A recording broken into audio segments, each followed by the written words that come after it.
इंदिरा गांधी ने यह सोचकर इमरजेंसी खत्म की और आम चुनाव कराए कि उनकी वापसी हो जाएगी, लेकिन फैसला भारी पड़ गया।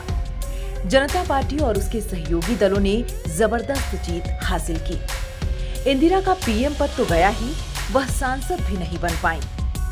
उन्हें अपने परिवार की चिंता सताने लगी। खास तौर पर संजय गांधी को लेकर बहुत ज्यादा चिंतित थी वह।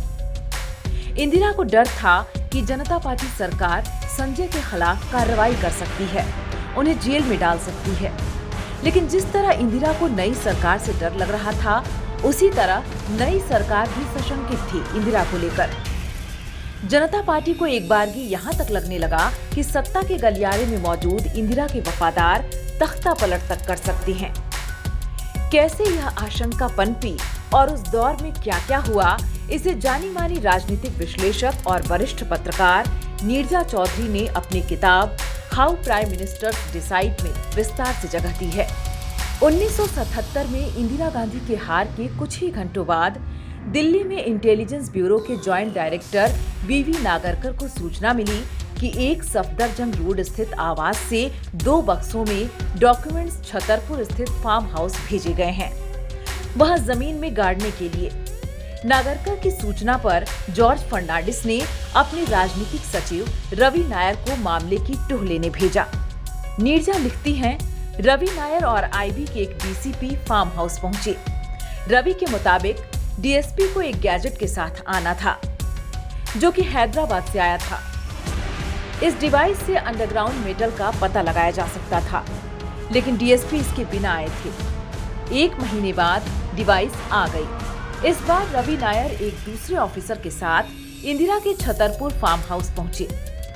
एक बार फिर कुछ नहीं मिला। एक माली ने रवि को बताया कि संदूकों को खोदकर निकाल लिया गया है।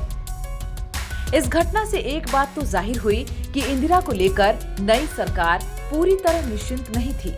उसके मन में भी कई शंकाएं चल रही थीं। जनता पार्टी सरकार बनने के कुछ ही बाद के वक्त की बात है। गृह मंत्री चरण सिंह के कहने पर कैबिनेट ने फैसला किया कि 9 राज्यों में कांग्रेस की सरकारों को बर्खास्त कर दिया जाए।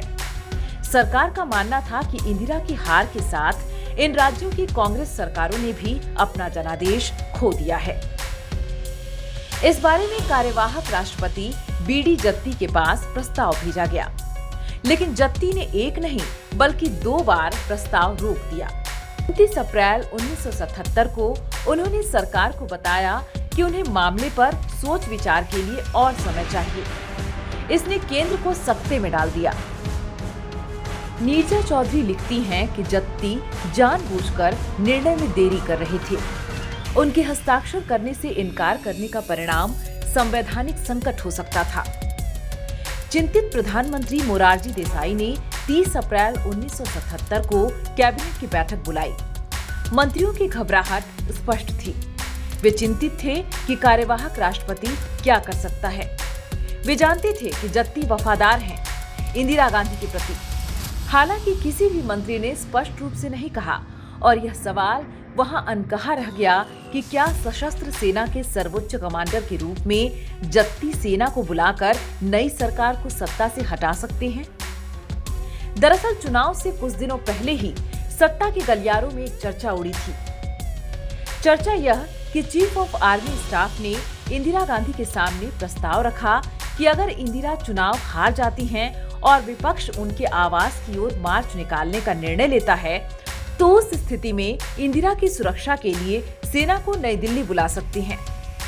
आर्मी चीफ का मानना था कि भीड़ नियंत्रण से बाहर होकर इंदिरा के आवास पर हमला कर सकती है, लेकिन इंदिरा ने जवाब दिया कि मेरी चिंता मत कीजिए, मेरे बच्चों का ध्यान रखिए।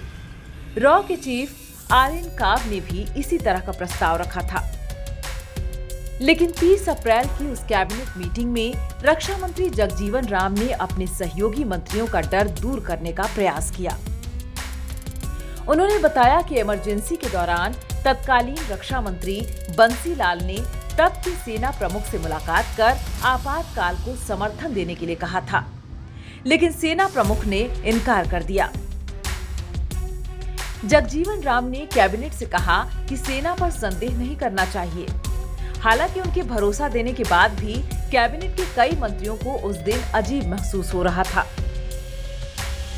उसी रात को जॉर्ज फर्नांडिस के पास फिर से आईबी ऑफिसर नागरकर का फोन आया और उन्होंने चिताया, कुछ होने वाला है। नागरकर के सहयोगियों ने कांग्रेस नेताओं के फोन कॉल पर नजर रखी थी।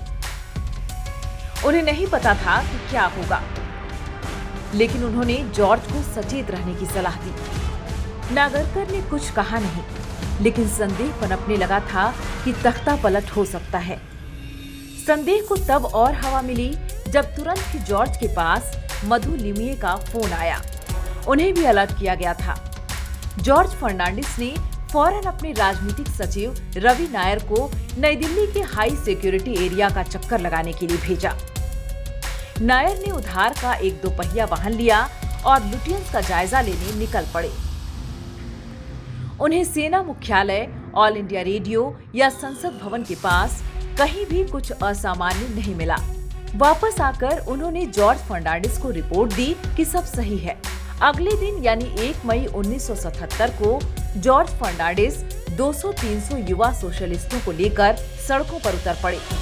उन लोगों ने राष्ट्रपति भवन तक मार्च निकाला और जत्ती के इस्तीफे की मांग की। इस बीच पर्दे के पीछे भी सरकार सक्रिय हुई। जत्ती को इमरजेंसी के दौरान हुए संविधान के 42वें संशोधन के बारे में बताया गया, जिसके मुताबिक राष्ट्रपति को कैबिनेट की सलाह का पालन करना होगा। आखिरकार जत्ती को झुकना पड़ा। उसी रात उन्होंने 9 राज्यों की बर्खास्तगी के आदेश पर हस्ताक्षर किए। चुनाव हुए तो इन सूबों से भी कांग्रेस का सफाया हो गया। यूपी, मध्य प्रदेश, राजस्थान, हिमाचल प्रदेश, हरियाणा, बिहार और उड़ीसा, इन 7 राज्यों में जनता पार्टी की सरकार बनी।